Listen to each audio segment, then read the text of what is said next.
So what is lab time? It's a station or a lab where there are theory books or games, iPad work or computers, or a digital piano. So for most these days, it means an iPad, possibly set up at a digital piano. But it could be all sorts of different things. It doesn't have to be limited to just that. You're listening to the Topcast, the original podcast for growth-minded instrumental music and voice teachers since 2015, with your host, Tim Topham. Our mission at Top Music is to empower instrumental music and voice teachers to find and nurture their innate creativity so that they can teach lessons that are innovative, integrated, and inspiring, and that will have a positive, lifelong impact on their students. Join us each week as we interview teachers and creators from around the world and unpack fun and exciting ideas to maximize your teaching and studio business success. Hello everyone, and welcome back to the Topcast, the world's biggest and longest running podcast for music teachers. It's very cool to have you here again this week.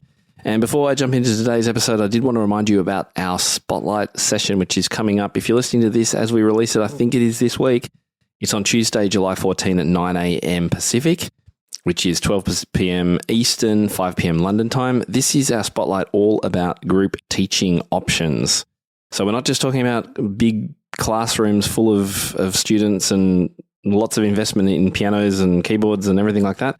No, this session with the amazing Marie Lee from Group Illuminated is all about all the options that you have, from the most simple to the slightly more complicated. So that's definitely a session that I recommend you head over to if you have considered group teaching, or maybe you are already group teaching and you want to know some other options, or you just want to come and ask questions of an incredibly experienced group teaching leader of the world, piano teachers. So Marie Lee is going to be hosted by Rachel Ehring, because it's 2 a.m. my time. Head over to topmusic.co/spotlight to reserve your spot. This is for members only, but you can join us for just $1 if you aren't a member and experience our community for 30 days at the same time. How cool is that? So if you've heard me talk about overlapping lessons, I think I mentioned it last week and thought, but what are the students actually doing while you only teach one of them? This episode is going to be your answer. It's called lab time, and it's not busy work or babysitting. Done well, it's some of the most valuable learning your students will do all week. So in a moment, I'm going to play you a training session exactly on this topic: what lab time is, how it works, why it works, how to set it up, and what teachers can do if you just want to get started with this one, even if you've just got you and an iPad. And this training is pulled straight from a module inside one of our group teaching courses. We've got a number of group teaching courses inside TopMusicPro, and this one is by the amazing Nicola Cantan. You're going to instantly fall in love with her lovely accent as she takes you through this module of the course, which is all about teaching with lab time. And next week, just a heads up, you're going to be hearing about this concept in action and in far more detail from a teacher whose whole overlapping model runs on this idea, but far more, and which has enabled her to double her income and teach less hours, if you can believe that. Anyway, let's get into today's episode. Here is Nicola Cantan all about lab time, and afterwards, I'll come back and let you know where you can get access to the entire course if you'd like to find out more.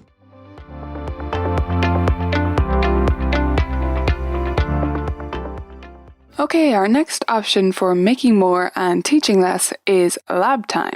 Lab time can also be known as iPad time, theory time, but in my opinion, or my experience, it is most commonly called lab time. So what is lab time? It's a station or a lab where there are theory books or games, iPad work or computers, or a digital piano. So for most these days, it means an iPad, possibly set up at a digital piano. But it could be all sorts of different things. It doesn't have to be limited to just that. Lab time is used while you're teaching. So students do their lab time while you're teaching another student, and then they have their lesson with you after that or before that. It gives them extra practice. They have lab assignments that they need to do at the lab. So equipment is a big one if you're going to set up lab time. You may want to have a keyboard or a digital piano set up, an iPad with a very strong case. The strong case is not an option. You need to get a kid-proof case so that every time they almost drop it on the floor, you don't almost jump in the air. You'll also need headphones if you're using iPad or digital piano. You might need a MIDI cable, or you might need a table if you're doing theory, workbooks, or games. So the iPad is optional, obviously, but that is the most common, as I said, in terms of lab time.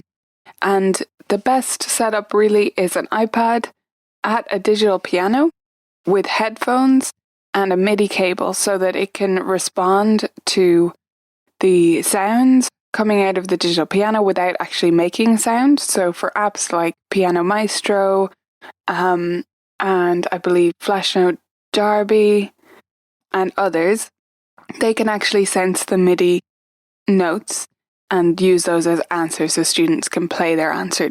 And Piano Maestro, they're actually reading music as it scrolls across the screen, and it's reading whether they're playing them accurately or not.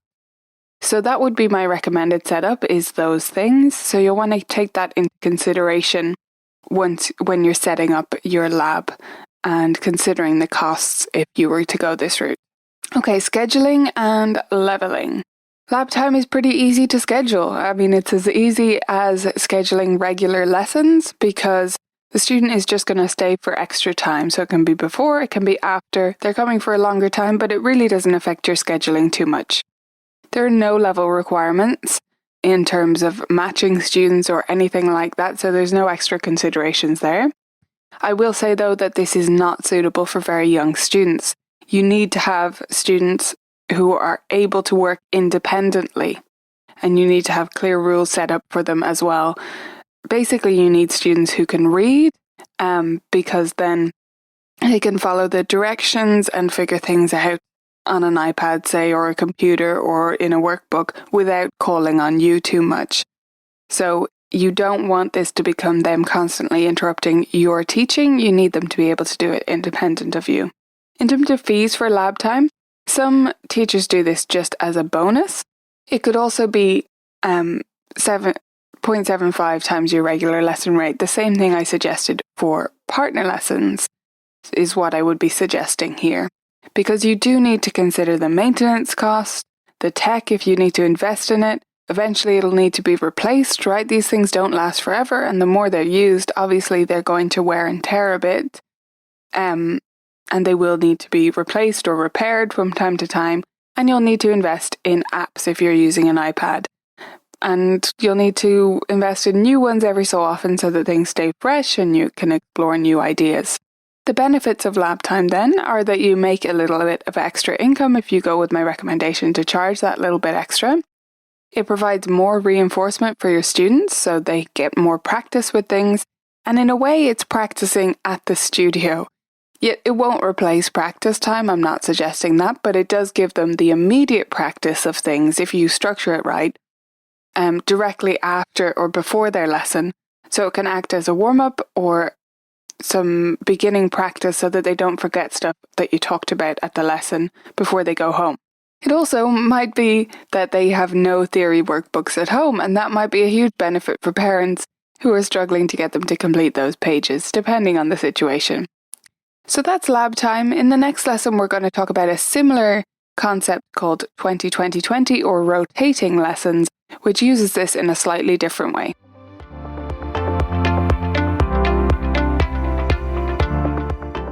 So that's lab time. Some really structured, purposeful, independent learning that students can do, and that can not only start this concept of increasing your community, building social pathways and connections between students, but also, of course, impacting your income in a really positive way. Now, if you would like to access the entire course that Nicola has put together, then head over to our show notes page, or you can go to topmusic.co/courses and search for the Make More, Teach Less course. It's also known as Pairs, Buddies, and Labs, because that's what Claire is talking all about in this course. It's a great one. It's something we created a few years ago and is just as relevant today as you've heard. And it's something that I really encourage you to consider. Any of these options for bringing 2 students together, 3 students together, any number of students together, more than one, is great for the student and also for your attention and, of course, for your bottom line. And just remember, you don't need anything fancy to get this started. One digital piano with headphones, or even just an iPad, even a theory book. You can try just adding 10, 15 minutes of lab time to a single lesson this week and just see what happens. You could even try it with a single student to see what happens and increase your lesson time from 30 minutes to 45 minutes, add a 15-minute lab and test it out with a family that might be open to that, or one that's been asking you perhaps for some theory help or whatever it is. So next week on the show, we have the amazing Lynette Barney, whose overlapping model brings private lab and ensemble time together in one weekly lesson. It's the perfect real-world example of everything you've just heard today. That's coming up on the show next week. You will love this. And we have also put together a full case study on how she has created and timetabled her studio to maximize her income and allow her a little bit more time for herself as well. How cool is that? That's the end of the show for this week. Thanks so much for joining us, and I look forward to connecting with you again next week. Bye-bye, everyone. How do you keep up to date with all the latest trends and research into music education?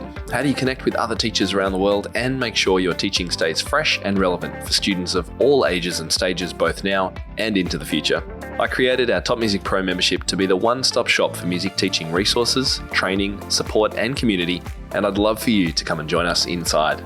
With over 40 comprehensive training courses, hundreds of teaching demonstrations and lesson plans, free monthly sheet music, discounts and all the business and pedagogy support you could ever need, TopMusicPro is the community you've been looking for.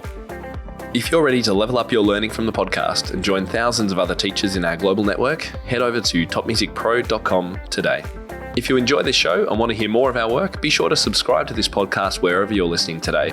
For links and resources mentioned in this episode, visit us at topmusic.co/podcast or check out the show notes. I'm Tim Topham. Thank you so much for listening. Enjoy your week ahead, and I'll catch you next time.